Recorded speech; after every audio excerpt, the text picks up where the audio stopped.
Smart Ideas, notre rubrique consacrée aux startups éco-responsables avec Bénédicte Fontaine, bonjour. Bonjour. Bienvenue, vous êtes la fondatrice de Huguette. Quand, pourquoi l'avez-vous créée cette marque? Alors, je l'ai créée il y a à peu près 2 ans.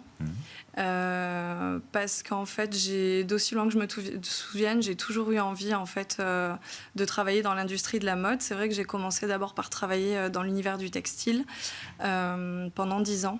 Et puis, j'ai pris un virage à la trentaine et je me suis dit que c'était le moment. En fait, ma grand-mère était couturière dans l'univers du luxe. En fait, elle faisait des robes de mariée et des robes de soirée sur mesure. Et ma mère, elle travaillait dans la reliure d'art, donc elle travaillait le cuir.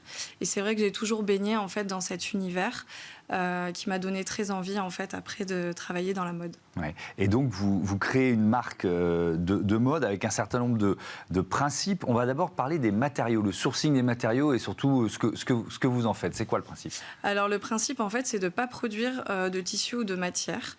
C'est-à-dire que je vais travailler avec des tissus qui existent déjà, ce qu'on appelle des stocks dormants de grandes maisons ou de créateurs.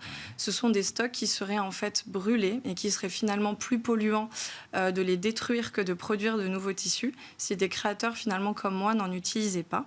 Mais je vais sourcer vraiment, je vais aller plus loin, je vais récupérer aussi des tissus vintage, dont certains de mâles de ma grand-mère, mais aussi je vais récupérer des tissus par exemple utilisés par les palaces, des chutes de tissus, donc j'ai travaillé aussi avec du tissu d'ameublement et je vais faire pareil avec la passementerie et les boutons.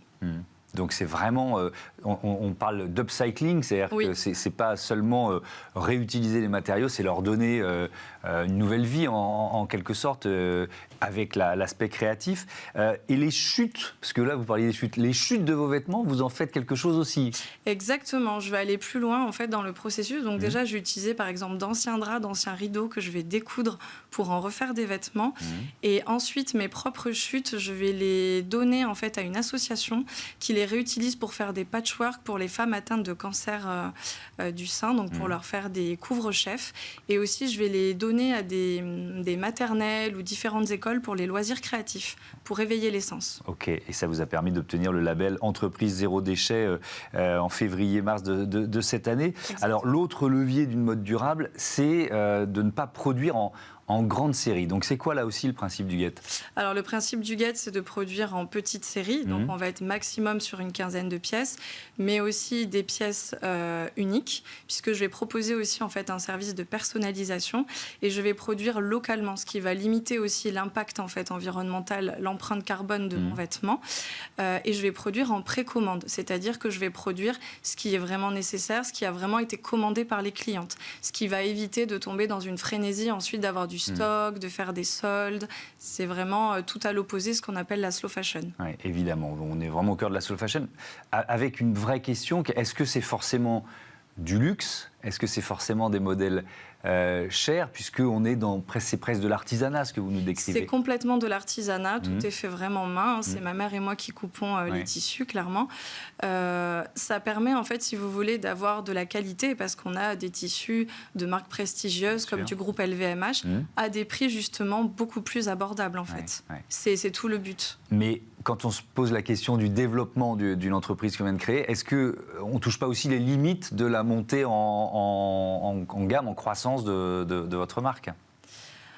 Si on veut maintenir ces principes, vous voyez, vous n'allez pas vous mettre à produire des séries de 1000, 5000, 10 000. Non, complètement. Et ce n'est pas du tout, en plus, l'objectif. Mais c'est vrai que je vais être, entre guillemets, limitée ou contrainte par les stocks de tissus que je vais trouver.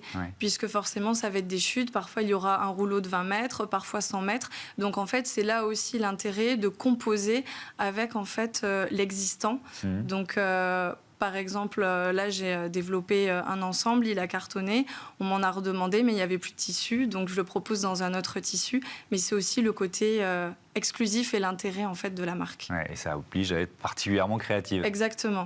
Qu'on a inventé tout ça. Merci beaucoup, Bénédicte Fontaine, et bon vent à Huguette. Voilà, c'est la fin de ce numéro de Smart Impact. Un grand merci à toutes les équipes de Bismart et merci à vous de votre fidélité à la chaîne des Audacieuses. On en a eu plusieurs sur ce plateau et des audacieux, on en a eu aussi. Salut.